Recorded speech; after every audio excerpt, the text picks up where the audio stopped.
How's it going, everybody? And welcome to the Layer 1 video. There is only going to be one of these videos, and what this video is going to entail is the differences in cable types and how they all work and what the difference between them are. The general idea behind the cables is, as you can probably figure out, is to interconnect devices. So the way that I have this topology built is I have it set up in such a manner that red connections that look like lightning bolts indicate wide area network connections, and the blue connections are your local area network or your Ethernet connections. So the premise behind the paint drawing that I have here was to incorporate all aspects of the network into one big profile, so that as I'm explaining something, I can draw it out and whatnot. But the idea behind the cabling types is really straightforward. There's only two major types of Ethernet cables you're going to deal with inside of the LAN environment, and that is straight through and crossover. Now, when it comes from like devices, meaning router to router, switch to switch, PC to PC, or what they consider network card to network card, which would be router to PC, server to PC, anywhere there's a network card to network card where the transmit and receive pairs are going to be the same on both sides, you actually need to change the cable pinout on one side to be different on the other end. That's where the EIA TIA 568A on one side, B on the other is going to come into play, because when you're dealing with the cable where you need to set it up to where one side of the cable is going to be a server, the other side is going to be a router, and there's not going to be an intermediary device such as like a switch or a firewall in between the two. You need to have it set up in such a manner that the receive pair, the receive wires, are going to connect to the transmit pair on the other end, and vice versa. On the far end, or the remote end, you're going to want to make sure that the transmit pair on that side, when it reaches this side, or the close side, is going to be the receive pair. So on both ends of the wire, it's got to match up. So what ends up happening is they change out a couple of the wires to different other pinouts. I'm not exactly sure what they are off the top of my head, but I know if you use a crossover cable and you use the TIA 568A pinout, which there's 8 wires in an Ethernet cable, there's 4 pairs. So each wire is going to have a specific placement inside of the jack. Now, I have experimented with this a little bit, but for the exam, if you are asked about it, there is a difference between crossover and straight through. Now, if they break it down to the pinout level, I have never seen this be an issue. What I mean by that is there is nothing in the wire that is going to, or in the jack or the network card, that is going to tell it that you need to make sure that the orange wire is always in pin 1 and say the blue wire is always in pin 8. There is no difference in my experience anyway. Now there are standards that say the cabling when you put them into the different pin locations, that there should be a the orange cable goes in first and the blue and the green, or however the case may be. I have seen that, but I have also experimented. I'm like, well, what happens if I totally use a different pinout where I do all solid colors and I do all the striped colors next to it. So I do the orange, blue, green, and brown, and then I do the stripes, because you're going to get an orange stripe, or an orange stripe, a blue stripe, a green stripe, and a brown stripe. So I do all the solid colors, and then I do all of the striped colors, and it still worked on both ends.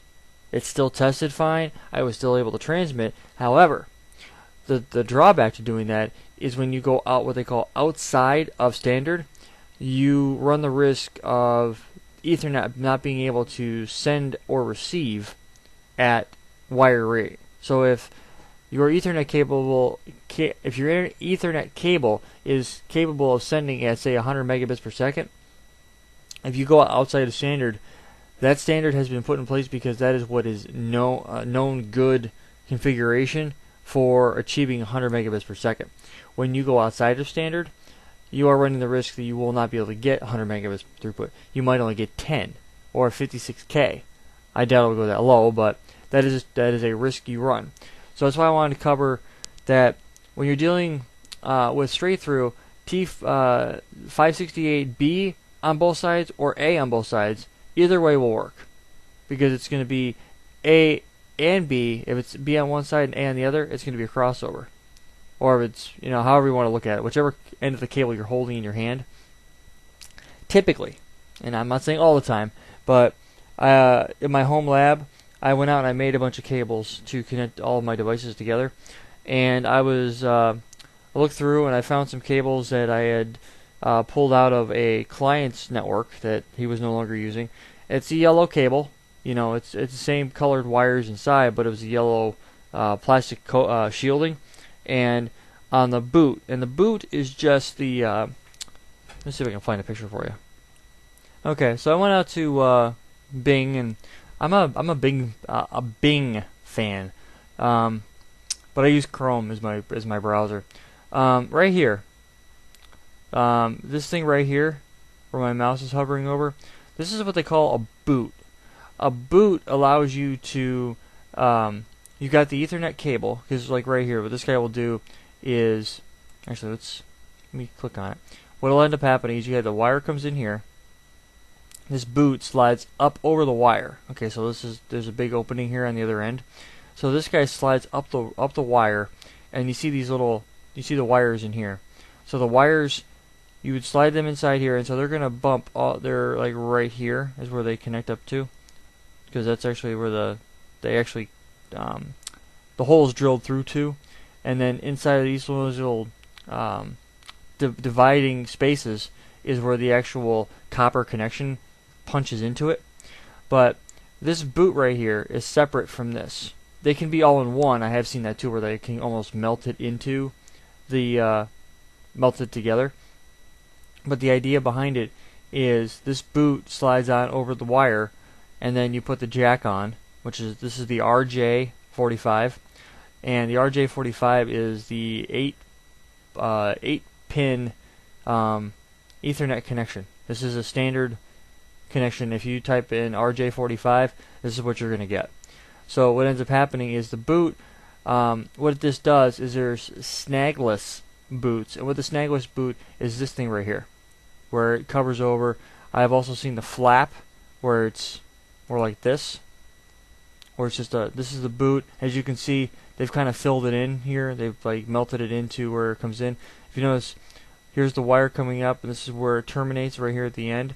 So you would, as you're peeling back the housing here, what you would do is once you get your wires separated to a certain length, I usually like to snip them so that they're straight across and there's not like one's a little longer than the other or what have you.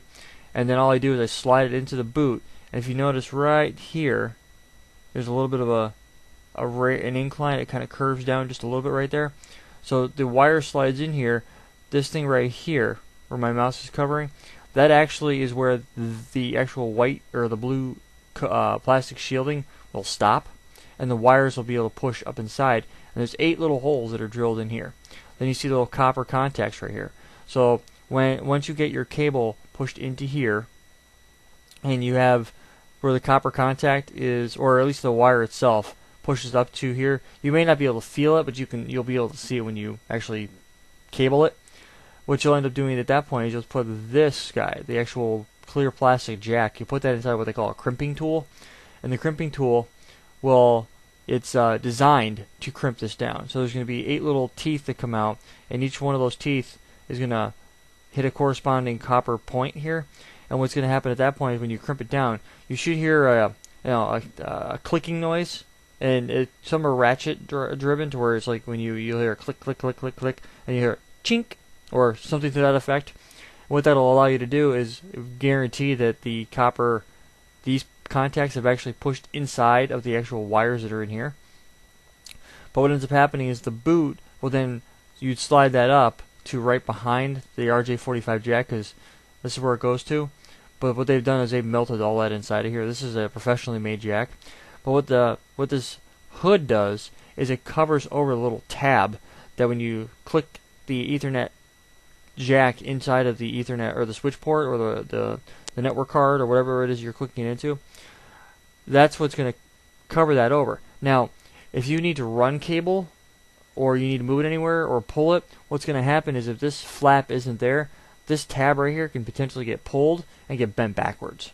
So then if it gets bent backwards and say it snaps off, then this Ethernet jack has the potential of, after vibration or if somebody bumps into a bundle of cables, of coming dislodged from the switch port. So that's just one thing you're going to want to pay attention to. So that's one design. This is another design right here, where this guy right here, this is an Ethernet jack in the back of a computer. You have your green light for connectivity, and then yellow sometimes means your activity. This depends on the maker. I've had people call me up and say, hey, I have both orange lights on there. I'm like, okay, can you test your connectivity? Can you ping your default gateway? Do you have an IP address? Can you ping Google's address? Can you get out to the internet? Go somewhere where you don't normally go, so it's actually got to send traffic there, send an HTTP GET to the server, and then get a receive back. So if you're getting all that, then that orange and green light technically do not matter. Some network cards actually put it off, others don't. Sometimes this is just all orange. But this is another type of boot. It's what they call snagless as well. The idea behind this boot isn't just for aesthetics or to prevent there from being a snag, but what it does is it actually keeps out noise. So if you get an Ethernet cable, like maybe this guy, yeah, right here. This is an Ethernet cable that somebody obviously cabled, or you just bought real cheap from some store. But what ends up happening with this guy is you slide this in here, and actually I wonder if I can zoom in on it. Why does it do that? I've never understood why it does that. But what ends up happening is the wire slides up inside of here to about this location. Oh, did it again. To about where my finger's pointing on the hand. Slides into here. The 8 wires go up inside of it. Everything's hunky dory. Now, what the boot will do? Let's say, for instance, you cut your sheeting a little, your cover just a hair too short. What'll end up happening is you'll have wires that might be exposed. This actual shielding might be down in this area, so you have these wires exposed going in here. That anywhere the sheeting is not all the way up to the actual place where the wires get cinched down is potential for noise getting in there, which could be potential latency or delay or errors on your network. So I have walked into networks where they have they took a piece of cable that was in shambles. The guy ripped off the shielding, and he had just 8 little wires going from one location to the other. And I looked at it, and I'm like, really? Because if you would have grabbed any one of those wires and yanked, there was definitely the potential of it coming loose out of the jack, because it doesn't take much to pull them out. I mean, if you hold an Ethernet, an RJ45 jack inside of a switch port, and you pull the wire and give it a good tug, they'll come right out. There's not much holding them there. That's why you have to be careful when you're trying to step over Ethernet cables that are just kind of hanging. So that's pretty much the things you need to pay attention to. Here's a network card that you can put into your computer. Here's the status lights, depending on what it's doing, and stuff like that. So beyond that, that is. Let me show you the pinout real quick. Like I was saying, we have the standard EIA TIA 568A. So over here, if you notice, they're both the same on both ends. Okay, so we have pair 3, pair 2, pair 1, pair 2, pair 4. So technically what this is showing you is how it's actually cabled with the A standard. I always use the B standard. What's the B standard? This is the B standard. Or, I'm sorry. Orange stripe, orange, green stripe. That's different. I always use orange stripe, orange, green stripe, blue, blue stripe, green, brown stripe, brown. That's how I do it. And I've never had a problem. I've always gotten good throughput. It's what I was showing how to do. Actually, if you look right here,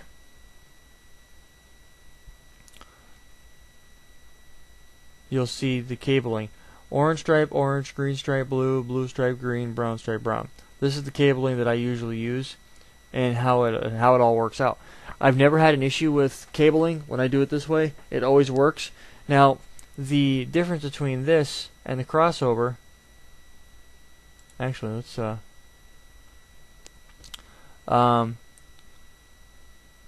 it looks like this is a straight through, this is crossover, this is a rollover. What's a rollover? A rollover cable is going to be what you would use to connect a Ethernet cable to your computer to a console port of a router or switch. In my experience, I've never had that work. I've always had a console cable with a USB to serial connector, and I console the device. If I'm having a hard time getting into it remotely, I will console into it. One thing that I'm actually thinking about doing in this series is showing you guys how to do a password recovery on a router. And what that just entails is breaking into the router, because like, let's say for instance you become a consultant and you come in but nobody knows the username or password of the device. So you're like, okay, well, how do I gain access to it? Well, Cisco has made it really, really easy for you to console in to a device. I'm probably going to show you guys how to do that because of the fact that it's something you might need to know how to do. And I actually went out and bought equipment off of eBay, and when I bought it, one of my switches came. It was a 3750. It was the last piece of equipment that I bought. It actually came and it was locked. I couldn't gain access to it, so I had to go online and figure out how to do a password recovery on a switch. So that was fun. But what we have here, this is the topology, as you guys knew in the last video. This is what we're going to deal with for the rest of the series. So if you guys follow me or follow LinkedIn, that's the, I guess you could say, the professional version of Facebook, where you go up there and you post your resume, and potential employers could potentially get a hold of you and whatnot. The idea behind this series is I made a mention that I was going to create a CCNP series because I'm studying for my CCNP route exam. At the same point in time, I'm doing this. So this kind of gives me a break from my studies. But the dotted or dashed lines right here, this indicates a crossover cable. So if you're going to go between like devices, switch to switch, router to router, computer to computer, server to server, with nothing in between, like a router or a intermediary device like a switch, you're going to need a crossover cable, because the send pins on the other side will be the same as yours. So you need to send the send pair will have to be the same as the receive pair on the other end. So send and receive have to be crossed. That's why they call it a crossover. The solid lines are your straight through, which is where you're going to go from non-light devices, so router to switch, switch to server, that type of stuff. There's not a whole lot more to it. Now, the other thing is, when you're dealing with serial, the serial cables that I have in my house right now, I'm actually going to pull one out here. This guy's got the marking on it. It does not. That one does not either. Oh, here we go. What I have here is I actually have a lab of equipment. I have 4 routers here that I will probably show you guys how this stuff works. Actually, undoing a label. What you're going to end up seeing, they call this thing a smart serial. And if I remember correctly, it is a DB60. Actually, let me look this up. Because if you guys are planning on putting a lab together, in a real lab, you're going to need to know this. So let me close out of this guy and type in smart serial. Okay. So what we have here is we have, as soon as it responds, sometimes it can be a little slow. This is what they call a smart serial cable. Smart serial just means that it's a crossover. At least that's what I use it for. I use this to do point-to-point connections between my routers and things like that. Then I believe right here, well, that's a DB37. Let's see if we can do a DB60.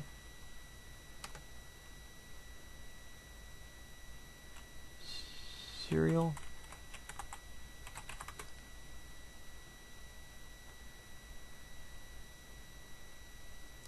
Okay, does it show it? Is that what I'm looking for? Yes, right here. This is actually what I use. This is the exact same cable. This is what I use to connect my frame relay switch to my routers that aren't the frame relay. Actually, here's a really good picture of it. Here's a DB60. You got 4 rows of 15 pins. The DTE side, and it depends on which way it is. Actually, I have 1, 2, 3, 4, 3 there.